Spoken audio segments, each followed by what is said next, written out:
প্রথমেই সকলকে অভিনন্দন জানাচ্ছি। জানুয়ারি মাস, খুব ঠান্ডা পড়েছে, তার মধ্যে এরকম একটা অনুষ্ঠান, লক্ষ্মী মায়ের আরাধনা এবং সম্প্রীতি সমন্বয় উৎসব, বারসরা গণপতি সংঘ। বারসরা জায়গাটা সঙ্গে আমাদের আমার বিশেষ করে খুব একটা নিজস্বতা আছে, কারণ এখানে আমি ক্লাস 5 থেকে 10 পর্যন্ত এখানে আমি পড়াশোনা করেছি। তাই এখানে গেস্ট হিসাবে নয়, আমি আপনজন নিজেদের বন্ধু বান্ধব হিসাবেই এসেছি। বক্তব্য রাখার সেরকম কোনো জায়গা নেই, কারণ মাস্টারমশাই সব কিছু বলে দিয়েছেন। আমাদের শ্রদ্ধেয় আমার শিক্ষক মহাশয় শশধর বাবু আছেন, এনাকে আমি প্রণাম জানাচ্ছি। ওহাব বাবু আছেন, প্রাক্তন প্রধান বারুতরণী গ্রাম পঞ্চায়েত, ওনাকে যথাযোগ্য সম্মান প্রদর্শন করছি। সবাই আমার পিতৃতুল্য ব্যক্তিবর্গ।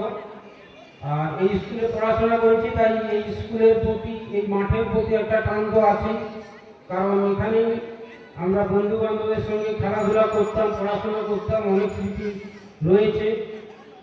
সঙ্গে স্যারকে পেয়ে আরও আনন্দ লাগছে।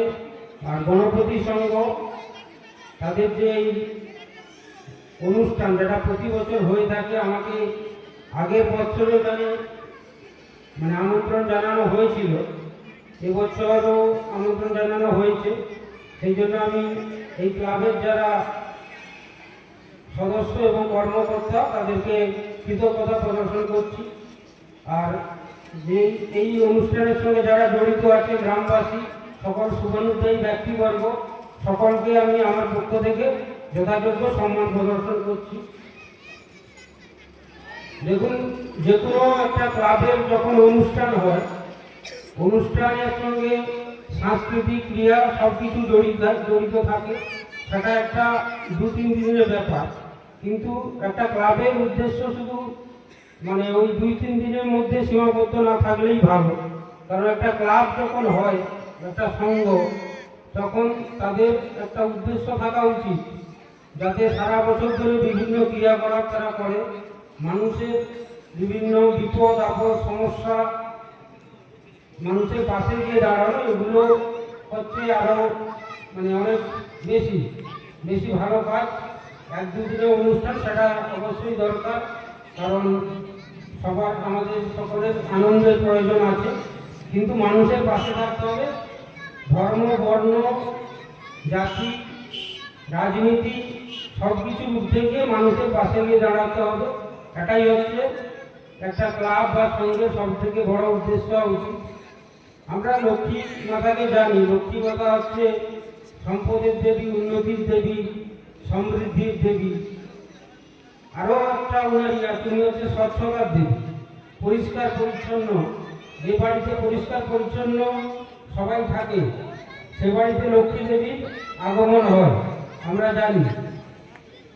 আর যেখানে অস্বচ্ছতা থাকে, অপরিষ্কার থাকে, সেখানে লক্ষ্মী দেবীর আগমন হয় না, সেখানে অলক্ষ্মী প্রবেশ ঘটে। এবার স্বচ্ছতা কি? স্বচ্ছতা বলতে আমরা বুঝছি নিজের শরীরটা কতটা পরিষ্কার, নিজের জামা কাপড় কতটা পরিষ্কার, নিজের বাড়িঘর আসবাবপত্র কতটা পরিষ্কার, সেটা তো অবশ্যই থাকা উচিত। কিন্তু যে স্বচ্ছতার কথাটা আমি বলছি, সেটা হচ্ছে বাহ্যিক স্বচ্ছতা নয়, অন্তরের স্বচ্ছতা। আপনার অন্তর কতটা স্বচ্ছ আছে, তাহলে আপনার আসল স্বচ্ছতা ওইখানে। আপনার মনটাকে পরিষ্কার রাখতে হবে, বিভিন্ন নোংরামি, কূটনীতি, হিংসা, দেশ, এগুলো মন থেকে দূরীভূত করতে হবে। আর নিজের মনের যে বিবেক, সেটাকে জাগ্রত করতে হবে, কারণ আজকেই সেই বিবেক জাগ্রত হওয়ার একটা অনবদ্য দিন। মহামানব স্বামী বিবেকানন্দ, যার নামে ভারতবর্ষকে আমরা চিনি, তার আজকের শুভ জন্ম তিথি।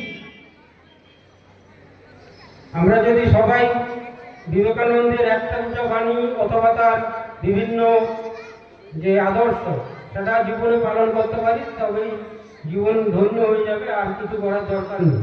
পরিশেষে সকলকে আরেকবার ধন্যবাদ জানাচ্ছি, কারণ এরকম একটা অনুষ্ঠানে আমাকে ডাকার জন্য এবং এই শীতের সন্ধ্যায় অনেকে উপস্থিত হয়েছেন। সকলকে আমার পক্ষ থেকে নমস্কার এবং ধন্যবাদ জানাচ্ছি।